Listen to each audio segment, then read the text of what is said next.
Bem-vindo a mais um vídeo do Psicologismos. Para quem é novo aqui e não conhece este canal, este é o canal correspondente ao podcast de Psicologismos disponível em todas as plataformas de áudio. Para quem não me conhece, eu sou a Ana, sou criadora deste podcast e podes seguir este projeto no Instagram e no Facebook em @podcastpsicologismos para não perderes nenhuma novidade. Este vídeo pertence ao novo quadro Pode Desvendar e este novo quadro tem como objetivo exemplificar, explicar e desvendar de certa forma alguns assuntos dentro da psicologia da saúde mental. Porque muitas vezes estes assuntos são tratados de forma errada ou nem são conhecidos pela pública em geral e, portanto, eu achei importante criar este quadro para poder pegar em alguns assuntos que às vezes são falados de forma errada ou que nem são falados de todo, para poder explicá-los aqui de forma correta. O primeiro vídeo hoje é sobre a perturbação de personalidade borderline. Foi um seguidor que sugeriu este tema e, portanto, como é uma perturbação mental pouco conhecida ainda, achei que fosse um bom tema para iniciar este quadro. Aproveito também para dizer que este vídeo é complementar ao episódio de áudio que está disponível em todas as plataformas de áudio e vai ser um vídeo mais para interligar os conteúdos que eu já falei por lá, no Spotify, no Apple Podcasts, etc. Portanto, é mesmo muito importante que tu vás ouvir aquele episódio de áudio para depois entenderes e perceberes a interligação dos assuntos que eu vou expor aqui neste vídeo. E hoje eu vou estar então a comentar aqui no YouTube, à luz daquilo que eu já falei no episódio de áudio, alguns casos pessoais de pessoas com borderline e vou comentar alguns artigos de opinião referentes a este tema, à luz daquilo que eu já falei no episódio de áudio com algumas informações. Portanto, se queres saber mais sobre como as pessoas com borderline levam a sua vida e levam o seu dia-a-dia, continua a ver.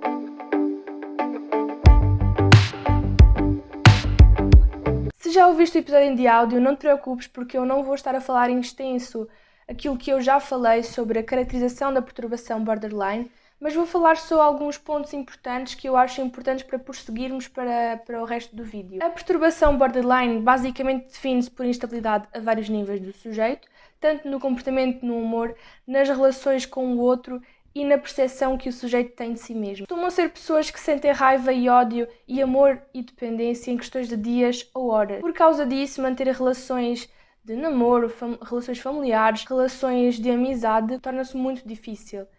E por causa disso, são pessoas com muito medo do abandono, medo da rejeição, medo da desaprovação. Aqui podemos dividir dois momentos. No período de humor energético, são pessoas que têm muita predisposição a comportamentos de risco, e nos períodos de humor mais depressivo têm muita tendência para pensamentos suicidas, para tentativas suicidas, para automutilação e para comportamentos de se magoarem a si próprios. A borderline é muito difícil de diagnosticar por alguns motivos. O primeiro é porque é muito confundível com outras perturbações mentais. Segundo, porque a personalidade a partir da idade jovem adulta meio que se mantém a mesma e, portanto, é muito difícil de mudar. Depois, porque é uma perturbação da personalidade e, sendo isto uma coisa que está enraizada, como eu disse, também é difícil de trabalhar e de trazermos noção à pessoa de que aquilo está a dificultar o seu funcionamento. Outra coisa é que as pessoas com borderline costumam sair do processo terapêutico muito cedo por causa deste medo de desaprovação, medo de rejeição, muitas vezes por parte do terapeuta. E por fim, é uma perturbação que em si está envolta em muito estigma e muitas vezes são pessoas rotuladas de pessoas com mau feitio ou pessoas que ninguém gosta de estar perto e, portanto, são pessoas que normalmente são excluídas da sociedade, são excluídas das relações sociais e muitas vezes demoram muito a procurar tratamento. Baseado nisto, eu queria referir alguns artigos sobre as percepções que as pessoas têm sobre a borderline, sobre a desmistificação de algumas ideias que as pessoas têm sobre esta perturbação e sobre a ligação e o impacto da borderline nos relacionamentos interpessoais. Eu vou deixar os links destes artigos na descrição, se quiserem ler um pouco mais para aprofundarem melhor este conhecimento. São todos em inglês, mas são bastante fáceis de ler. Bom, o primeiro fala exatamente sobre que o resulta do medo da rejeição, que resulta o medo do abandono no relacionamento amoroso.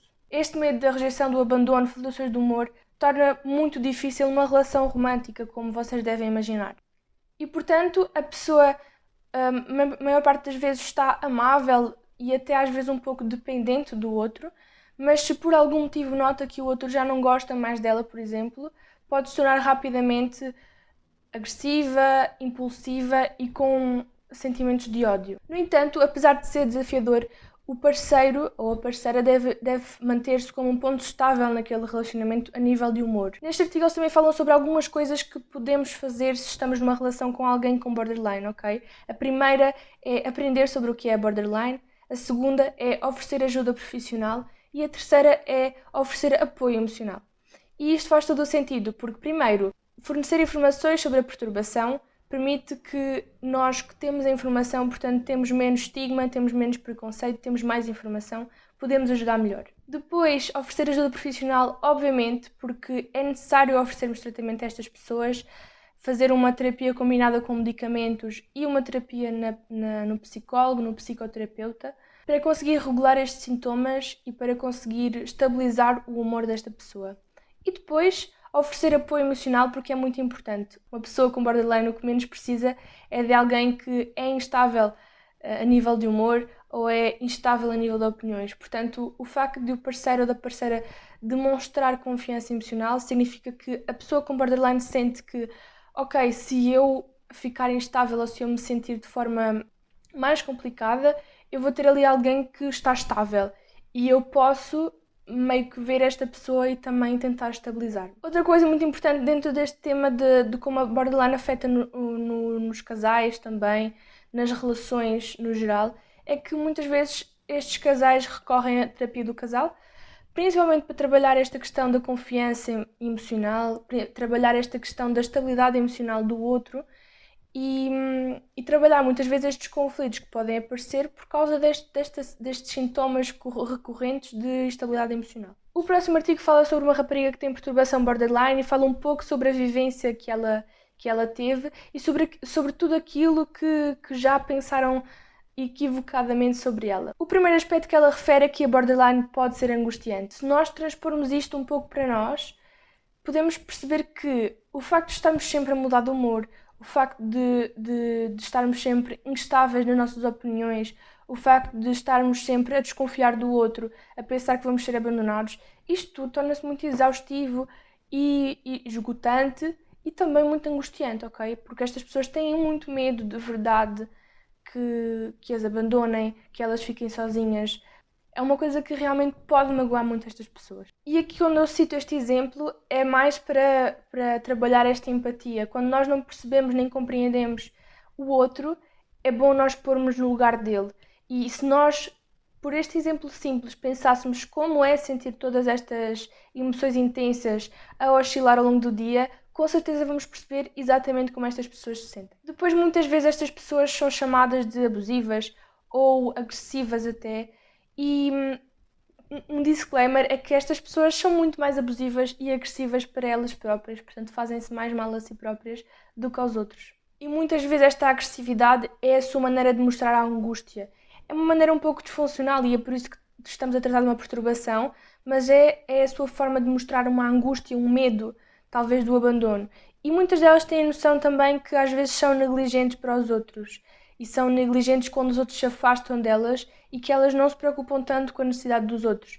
Mas isso também não quer dizer que a pessoa com borderline seja necessariamente agressiva e que seja perigosa de alguma forma. Depois, esta pessoa que escreve este artigo também diz que a borderline pode ser traumatizante. Por tudo o que eu já falei anteriormente, nos pontos anteriores, sobre todas estas mudanças de humor, sobre todos os sintomas que a pessoa sente, obviamente isto causa um trauma. E também porque aquilo que eu falei no episódio de áudio, de às vezes haver um trauma por trás deste desenvolvimento da perturbação e, portanto, será muito difícil para esta pessoa, às vezes, se livrar, entre aspas, do trauma que sofreu, por exemplo, na infância e que veio depois a despoltar esta perturbação. Depois pode ser bastante abusivo, portanto, esta noção outra vez de que as pessoas com borderline têm a noção de que às vezes não dão tanta atenção aos outros e que, por outro lado, são carentes, portanto, necessitam desta atenção, necessitam da validação recorrente. E, por último, a borderline não justifica qualquer comportamento. Portanto, isto também é muito interessante que uma pessoa com borderline tenha esta noção, que a pessoa com borderline reconhece que os seus comportamentos são errados e reconhece que magoa os outros, provavelmente, mas também percebe que os traços mais difíceis de ultrapassar são aqueles que muitas vezes são criados pela própria perturbação. Portanto, a pessoa muitas vezes é levada a ter certos comportamentos por causa de ter esta perturbação e não porque tenham alguma intenção maldosa. Por último, o artigo que eu vou referir por último é sobre 7 coisas que as pessoas pensam sobre borderline e que deveriam ser um pouco desmistificadas. Primeiro, o que as pessoas com borderline querem que as pessoas no geral saibam é que elas tenham medo do abandono, mesmo se estiver tudo bem entre as duas pessoas ou entre as pessoas envolvidas. E isto traz-nos outra vez aquela questão do medo do abandono, a angústia que é toda aquela separação e, portanto, tentarmos perceber mais o outro e não apenas explodirmos cada vez que esta pessoa pede mais atenção ou realmente duvida e às vezes desconfia ou está mais insegura por causa daquela separação. Depois, outra afirmação é que viver dentro da borderline é como se tivéssemos queimaduras emocionais de terceiro grau, não é? Dói tudo enquanto tocamos nas coisas, e isto descreve mais uma vez aquilo que é e que deve ser muito difícil de viver nesta oscilação de humor, viver nesta oscilação de emoções muito intensas, ok? Quando eu estou a falar de oscilação do humor, não é uma coisa simples, portanto, quando a pessoa sente raiva intensa, sente pressão intensa e sente amor intenso, por exemplo. Outra afirmação é que tudo é sentido com grande intensidade, seja bom, seja mau, ou seja outra coisa qualquer. A reação das pessoas pode parecer desproporcional, mas é a maneira que as pessoas com borderline têm para lidar com aquilo. Depois, outra questão é que as pessoas com borderline não têm múltiplas personalidades, ok? Só por causa de haver esta oscilação de humor, não a podemos confundir com a perturbação dissociativa da identidade, porque essa sim existe o desenvolvimento de várias múltiplas personalidades, mas aqui na borderline não estamos a falar sobre perturbação de múltiplas personalidades. Depois, outra afirmação: não somos perigosos ou manipuladores, só queremos um pouco de amor extra. E, portanto, mais uma vez esta noção de que não são pessoas perigosas, só costumam ser pessoas perigosas mais para si mesmas do que para os outros. E por isso é que falamos em tentativa de suicídio e comportamentos de autolesivo. É exaustivo e frustrante encontrar um tratamento em conta e de qualidade, ok? Aqui estamos a falar do quê?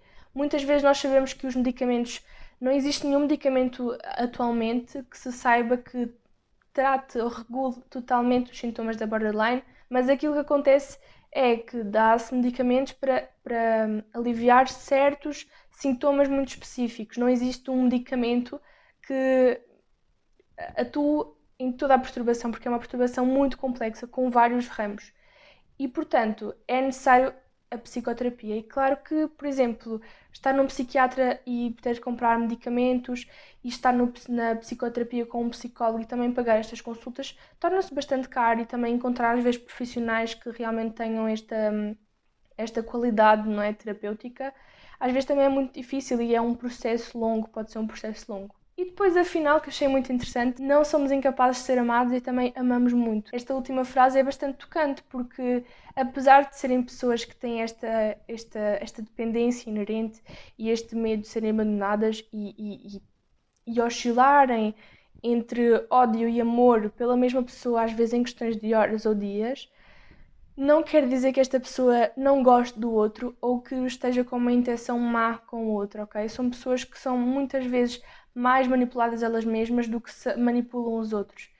E por tudo o que eu falei no último episódio, são pessoas que normalmente se juntam, por exemplo, com parceiros em relações amorosas, com parceiros tóxicos e manipuladores, e portanto costumam deixar que os outros se aproveitem delas só por causa desta carência, desta necessidade de aprovação e de estar com o outro e de ter algum amor ali, ok? Mas isso não quer dizer que nem todas as relações deem errado nesta perturbação. Inclusive existem milhares de casos de pessoas com borderline que estão estabilizadas e que mantêm casamentos, relacionamentos, e portanto não é impossível que estas pessoas sejam amadas e amem também. Para terminar este vídeo, eu queria só manter esta questão mais uma vez de que diminuirmos o estigma com a saúde mental e com a doença mental é muito importante, porque neste caso, por exemplo, da borderline, se nós não conhecermos bem o que é, o que significa, quais são os sintomas, muito facilmente somos capazes de excluir esta pessoa, de não a queremos incluir